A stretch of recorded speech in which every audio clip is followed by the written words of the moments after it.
Hi Vogue, this is Bella Hadid and I'm going to take you through my life in looks so far. Okay, I'm nervous, oh goodness. Okay, our first one we have is my first Met Ball. I went with Topshop and this short little dress, I don't know why we decided with that, but I remember I went to the fitting and realized I had no shoes. So I went to Saint Laurent myself and I got these platform gold and silver heels, which I still have today. I was so nervous and I think I ran through the carpet. I don't even think I was on there for more than 4 minutes. At this point, I think we were all just kind of waiting for Rihanna to get there, so I had to get in so I could see her walk in. Rihanna was about to come. Period. Okay, so this is apparently a very iconic red dress moment, and this dress Alexander Vauthier made. I was nervous in this dress. I look very sexual and all these things. I was still nervous about cameras and nervous about having a lot of makeup on and nervous about this slit was like, thank God, I think that maybe there was one little slip that happened, but I kind of get embarrassed of this moment still, even though the dress is gorgeous. It's just, again, doesn't feel so much like me, and I think that this was the start of the Bella persona that everyone sees of me. That's my alter ego. That's Belinda. I'm just so the opposite of her. She's very va-va-voom. You know, bless her. Love her. She was very nervous. Next look. Oh my gosh. People used to make fun of me and say that I never smiled, and it was just because I was in a really bad place physically and mentally. So I look really sad in this picture, but I was actually very happy. This was, I think, my first Fendi show that I ever did, and Karl, last minute, asked me to close the show. So it was on the Trevi Fountain, and I remember like looking around at everybody while I was walking because I was kind of taking in the moment. I think I cried after, actually. It was like the most beautiful moment, and this dress, this whole moment was just gorgeous. I miss Karl a lot, but these moments are the reasons why I'm so grateful that I was able to meet him and have those moments with him, and I'll remember it forever, so thank you, Karl. Okay, this is one of my favorite covers that I probably have ever done. Shot by Steven Meisel. It's my first Italian Vogue cover ever. It was just supposed to be for one portrait behind, but that night I get a call from my agent, and they're like, Steven wants you to come back tomorrow. And I'm like, of course I will come back. I walk into his studio the next day and there were, 20 feet tall photos of me all around the studio. He puts me in front of one of the portraits. I'm in a full Prada look, and he just snaps his fingers and this man starts walking back and forth, and he takes the photo in probably, 10 minutes, and I leave. A few months later, the cover comes out and I'm on the cover.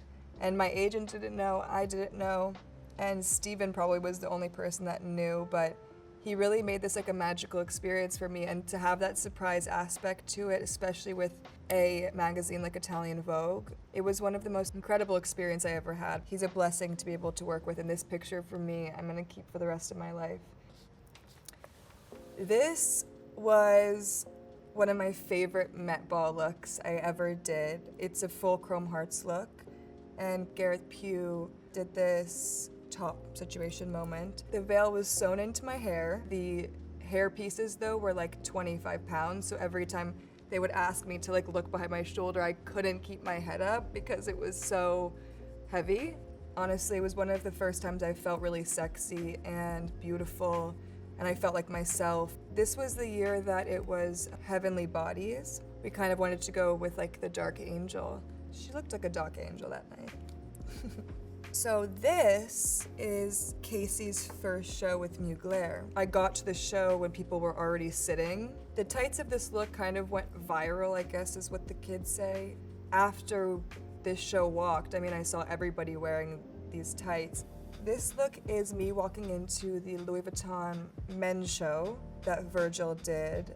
This outfit I styled myself, and the funny part about it is that shirt is actually like a cummerbund for men. I can't believe I wore a cummerbund as a shirt.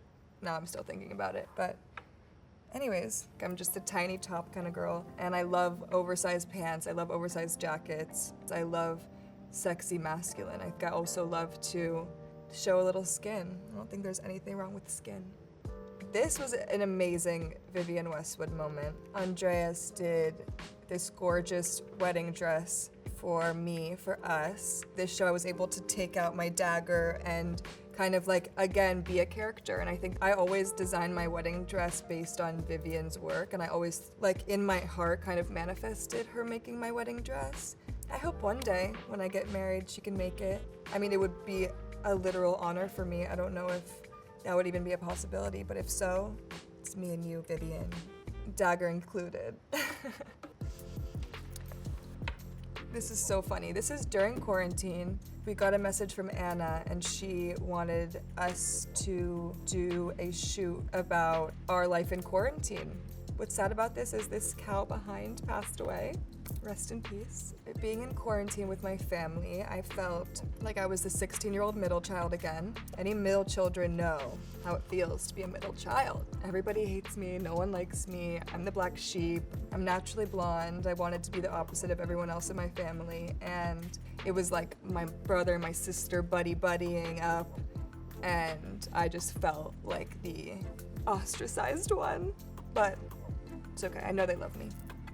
Honestly, my mom puts us to work. Like, we planted a lot of lavender. She made us get on our hands and knees for the gardens, which I'm so happy to do.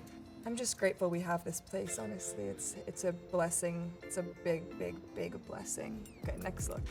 This look, I just look cute. It was just like on a Saturday, I wanted to go get a sandwich. This is my sandwich look. Okay, this outfit, I was just coming home from work. This is just like a regular outfit. I got these pants from Stella Dallas. The jacket I've had since high school, and this blue vest is, I think, my dad's. My favorite part about this picture, these shoes, Grace Coddington gave these to me. Am I wearing them right now? Oh no. I don't know if she necessarily gave them to me. She let me wear them home, but to me that means that she gave them to me. And I wrote her name on the inside of the shoe. I'm gonna keep these shoes for the rest of my life for sure. So this picture, I'm wearing this gorgeous Givenchy dress by Matthew Williams, and I love how it's really a moment. I also love how he had cutouts of the fingers, and that for me is always like a great touch. It was just gorge. We loved her. Okay, this look is from Cannes about, what is it, a month ago or 3 weeks ago? It's crazy. I was in Paris a week before, and for a few days I was looking at that picture of Naomi, and I had a dream about this dress, and I couldn't stop thinking about it. I basically called a friend of mine at Jean Paul Gaultier, and his name is Greg, and he's the best. And I'm like, Greg, I had a dream. I need you to help me. Where is this dress? Do you have it? Is it anywhere? And he's like, I'm so sorry. The dress is in a museum. It's not gonna happen. And later that day, I get an envelope of a big picture of the dress with Naomi. And I opened it, and it was a letter of him telling me that their atelier was gonna make me the dress in 6 days. I wanted to know that the dress I was gonna wear was an embodiment of who I am now as a woman. And they were able to really pull it together in, I'm not joking you, 6 days. I literally put on the dress for the first time 15 minutes before this. It really all came together, and I'm proud of this dress.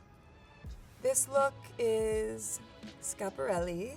I mean, I always knew I was gonna wear this dress. When I saw this dress, I was really worried about how it would hold. It's also a bit wintry, this dress, so it was very hot out. It was a work of art. When I would look down, like, you could see everything, so it was very bizarre walking onto the carpet, like, with a breeze in places you wouldn't usually have a breeze. The necklace wasn't as heavy as one would expect. It was actually quite fine, honestly. I think I did a little cup check before I got out of the car, and that was it. It was like, it's gonna happen now, so I'm about to walk this carpet, and if 5 minutes from now there are pictures of my breasts everywhere, then that's what was supposed to happen. This look, I bought this shirt and skirt and paired it with a little Chopard earring. Not a little, it's huge. I had to give it back, but it's gorgeous. For this moment, it was gorgeous. I never, growing up, had anything designer. You know, my mom wouldn't let me. I think I got my first pair of Louis Vuittons when I graduated high school. It makes me emotional actually because I'm like so happy in this picture. Like for the first time in I think like my whole adult life, here I feel just at ease, like happy. I'm able to work. I feel good about myself. I felt beautiful. And compared to the girl that I see like in the beginning, she was so sad and she is so content and happy, and I love that. To see that progression, it's like I feel blessed that I made it out alive of that mental state that I was in for so many years. So it feels good, and we love her. Happy Bella. Thank you so much for watching. I hope that you enjoyed some of my looks. I'm sure that there's a lot more to come, but I'm excited to show you all of these, and I hope you have a beautiful day.